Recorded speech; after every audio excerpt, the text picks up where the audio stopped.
Hi, good morning. My name's Nikki Lathbury. I am your chair of Women in FM for IWFM. And this morning, I've got the pleasure of talking to the lovely Louisa Clarke from Churchill Group about this year's International Women's Day's theme for breaking the bias. So, morning, Louisa. Morning, Nikki. Lovely to be with you this morning. You too. This is our world's favourite Geordie. Everybody loves Lou.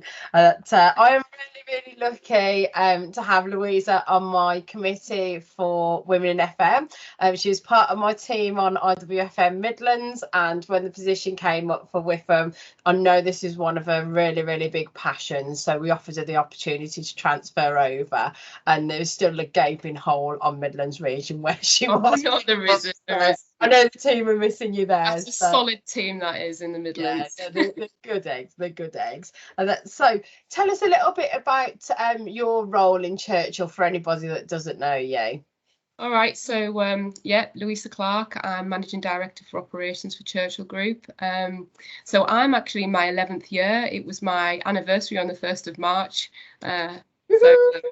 Yeah, it's been an incredibly epic journey. I can't begin to tell you. You know, I started in 2011 as a contracts manager, and I've through the years worked my way up the ranks, as they say, to managing director of operations. I was the on the Churchill Group CCS side, I was the first regional director woman and operations director woman, and then obviously managing director. So it's incredibly I'm incredibly proud of the journey. I actually am incredibly proud of the journey that everybody's made in Churchill.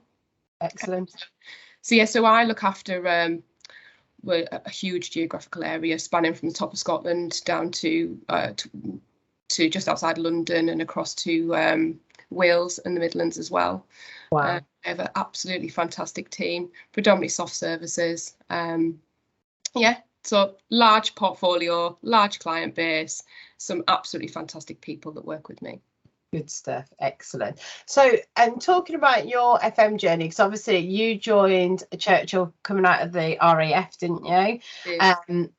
What kind of biases do you feel that you've seen throughout your FM journey? Obviously, they may not be there now, but I'm sure over that 11 years that you've faced them along the way.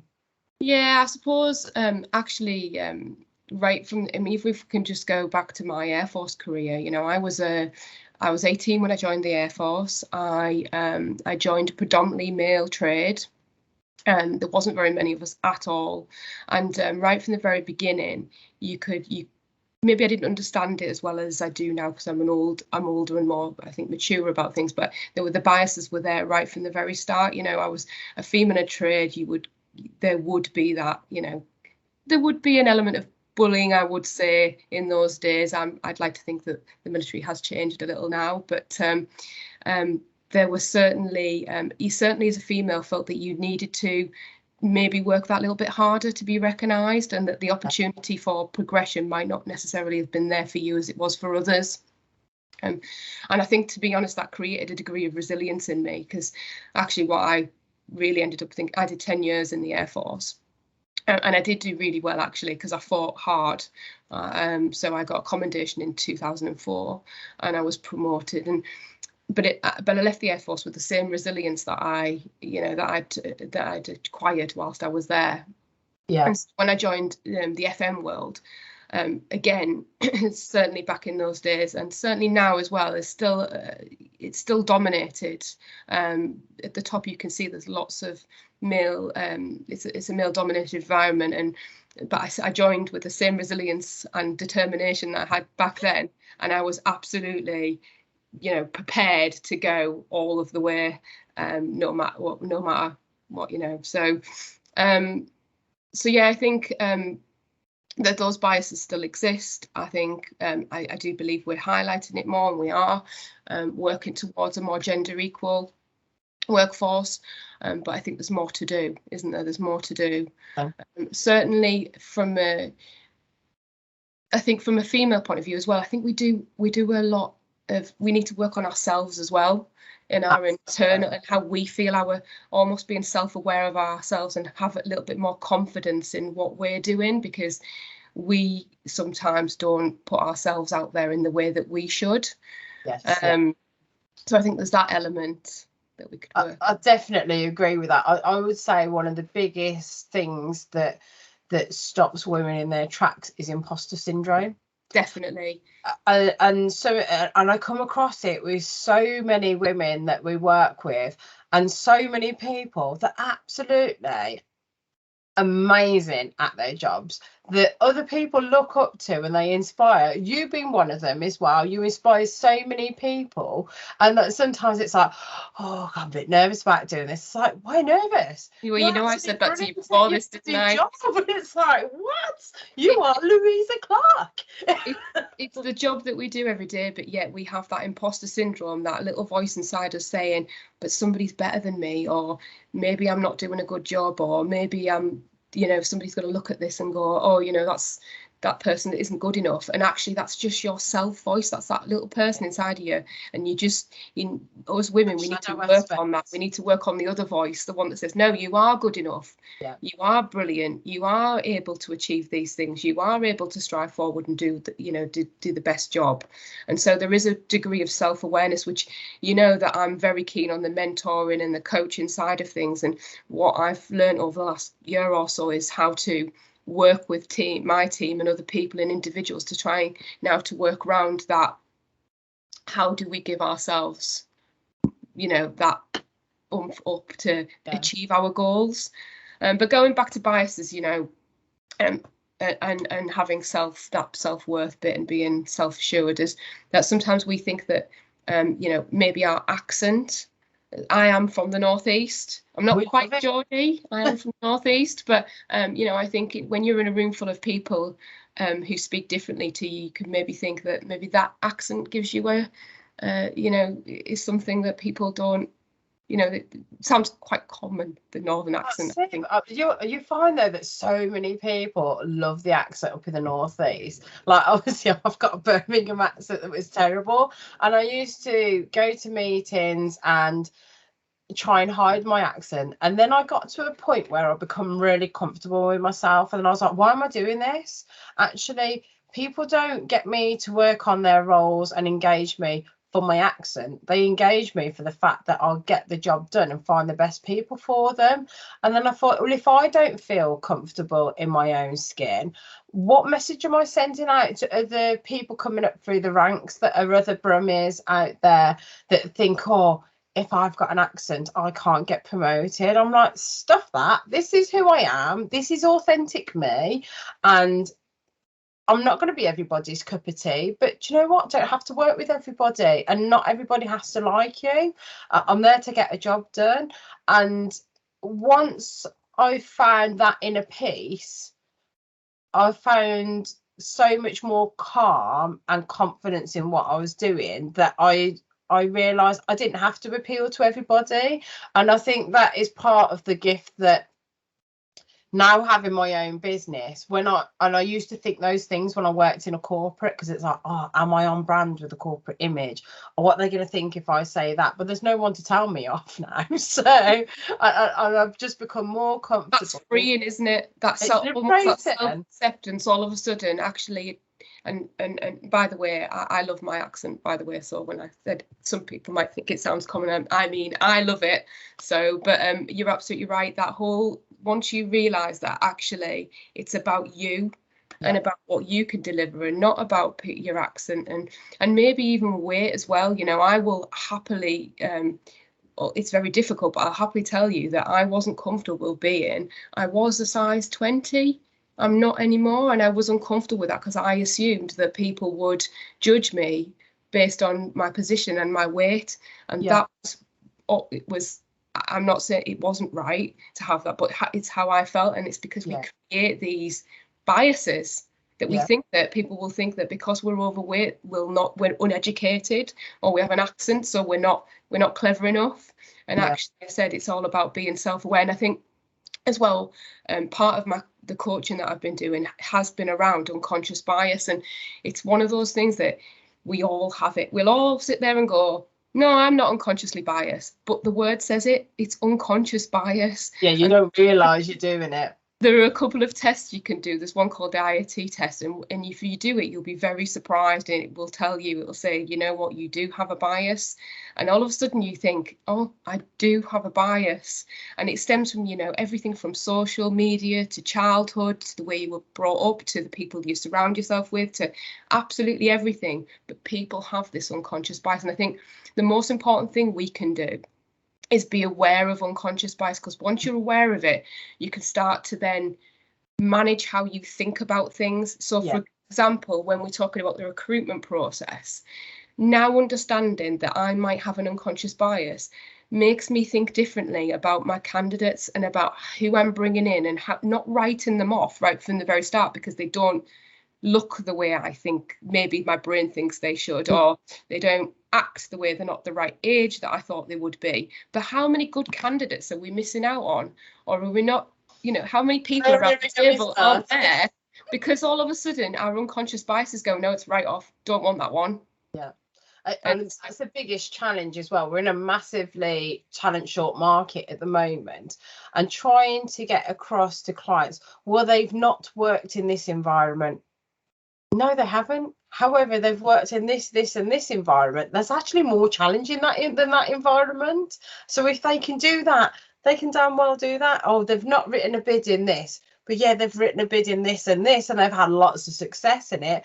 If that is your worry about it, set them a test on the interview or something, so that you can alleviate that worry, see how they perform. There's lots of different things that you could do, and I'm trying to encourage the clients to actually tailor their recruitment process if they know they've got a bias around a particular area, or the skill set is so short in that area that I know that they're piddling in the wind before they even start looking. It's like, right, I'm going to be really real with you. You are not going to find that person for that salary in that area. So something's got to give. And if you're not giving on the spec, then you need to give on the way that you actually get to that process, and try and do something different, something to actually silence those voices in your head and to reaffirm and give you that confidence and peace of mind about that person. Because I'm telling you now, as your expert in that area, they're not there to find. So you can have that job on for 12 months. It's not happening unless you change something around it.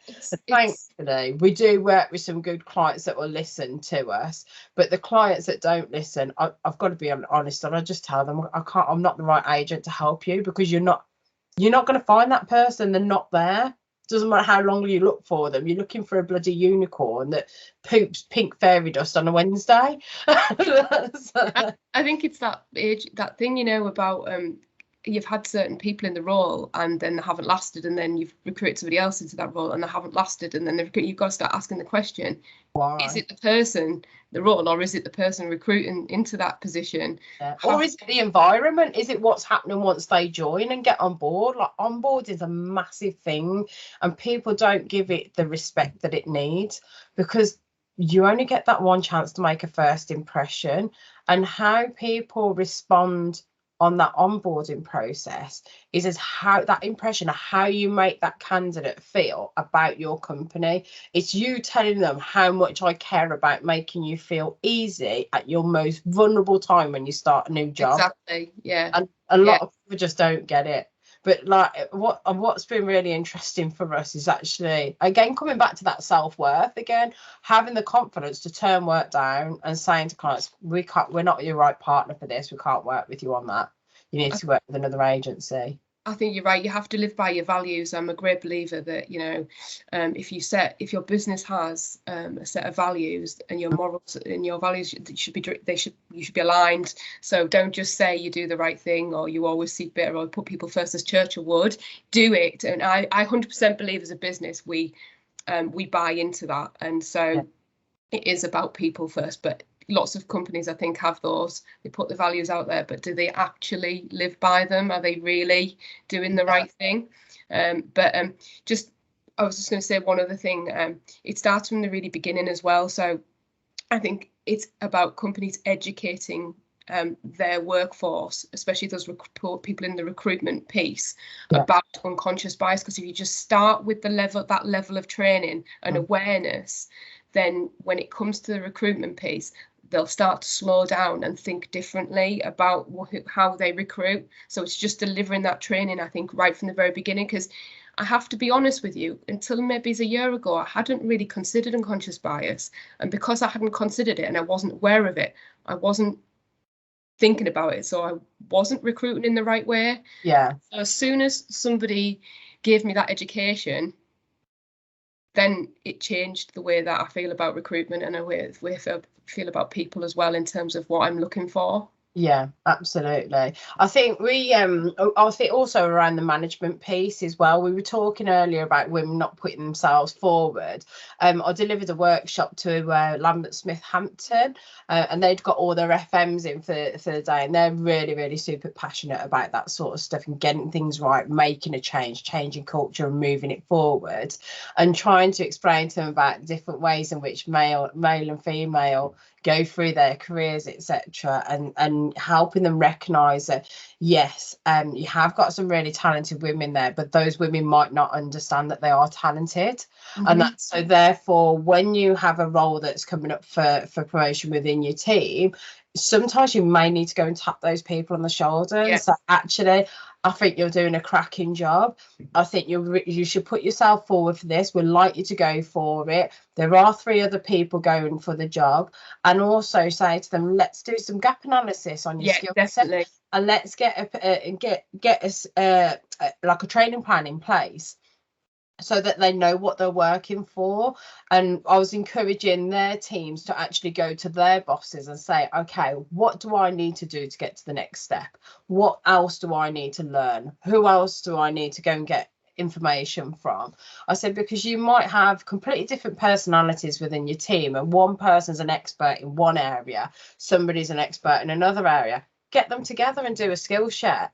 And coach each other, peer-to-peer networking and peer-to-peer learning. And we had a really, really good session at the back of that. And one of the ladies that I was talking to like openly admitted like she has a problem with her confidence and understanding how good she is. And I knew that from talking to her boss how well he regarded her, and I knew that she was due for promotion shortly, and just her, it's just amazing to see this person that they view as like a really good inspirational role model for behaviours, work ethics, etc. Just didn't see what everybody else saw. And we are a slightly different breed, aren't we, in terms of what, we are. I think we're slightly more sensitive at times. We everybody has challenges, but I think that the juggling of work-life balance can be different as well. And I think it's like having awareness of those things, and like you say, tapping those people on the shoulder and saying, you are great. Put yourself forward. You are doing a good job. But I think you mentioned the coaching, and I think it's fundamental part of actually people's progression, because actually sitting with that person and talking about what your goals actually are, setting those short, medium and long-term goals, and having somebody not solutionize for you but help you, talk to you about how you get to where you want to be, because sometimes you don't necessarily know where you're going or what you want to do until you sit down and have those conversations. So that coaching environment and that coaching piece for me, I think, is really going to be a very important part of future progression for women in leadership. Awesome. I think also as well, like understanding the motivators, because obviously companies will always sit down and do the goals with people, but it's understanding what their motivators and drivers are. And it might be like, actually, I've got 2 young kids, my motivators are that I've got some flexibility around my work, and that I can be available, that when they've got a school play or something, I would really like to be able to go to that. Or actually on a Wednesday they go and do a dance class or something, I'd really like to be able to take my daughter to that. Obviously it's not, I've got a daughter that's 2.5, so she's not at that stage yet, but actually having that conversation and understanding what the member of staff's motivators are before you've even gone into the goals.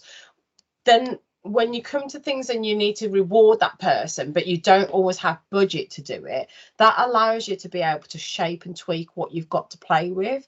That you can say to them, I'll tell you what, I'm going to ring fence your Wednesday afternoon, and after we make sure that you don't have to go out to any appointments, after 3 o'clock and you go be with your daughter and see that dance class, and you'll find that you'll get so much more loyalty back from those people. That person will put they'll put more than the 2 hours that they've missed.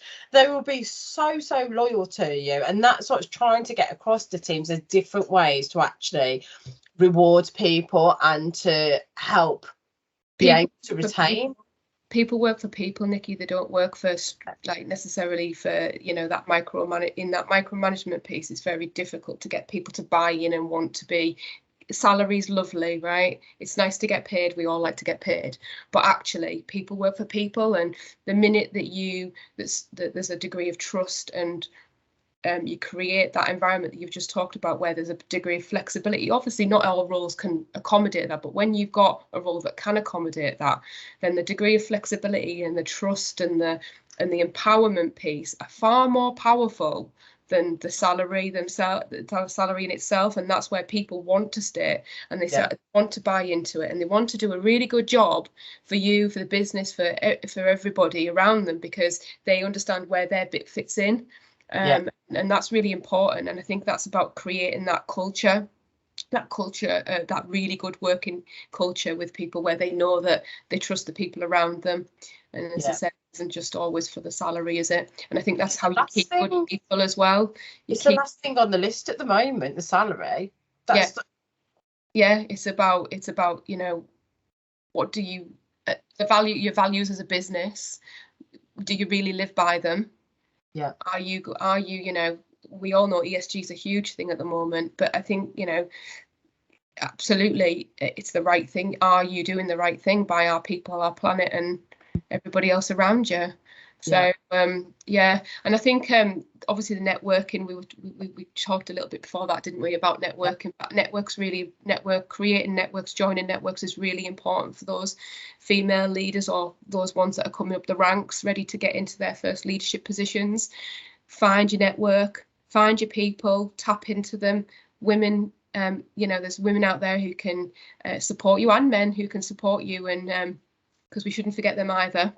Yeah, well, I mean, we've had some great enablers over the years as well. It's finding your tribe, finding the people that you feel where you belong, that you don't have to be something else, that you are your true authentic self, and that they'll help lift you up. And there's massive value into that. I'm so grateful for the women in my career that have helped me. You've got like people like Lucy James, Liz Kentish, Vico Farrell, Julie Cortens, Debbie Rowlands, etc., Deborah Ward. They have been absolutely amazing to me over the year. I hope Liz doesn't mind me saying this, because if she will watch this, I'm sure she will, but Liz has been absolutely fantastic. I met her at Workplace Futures, and we just generally have a chit chat every few months, and it's always so absolutely lovely to talk to her. She's a beautiful person, inside and out. And through her, I also did Plan B networking. Mentoring, and met and it was the girl that I picked up as a mentee there, and that's been lovely as well, watching her journey. And I wouldn't have done that if I hadn't been networking. I wouldn't have met Liz, and if I hadn't met Liz, I wouldn't have met Gemma, and if I hadn't have done that, I probably wouldn't have thought about coaching. So I actually think that is exactly, you know, the story, isn't it? It's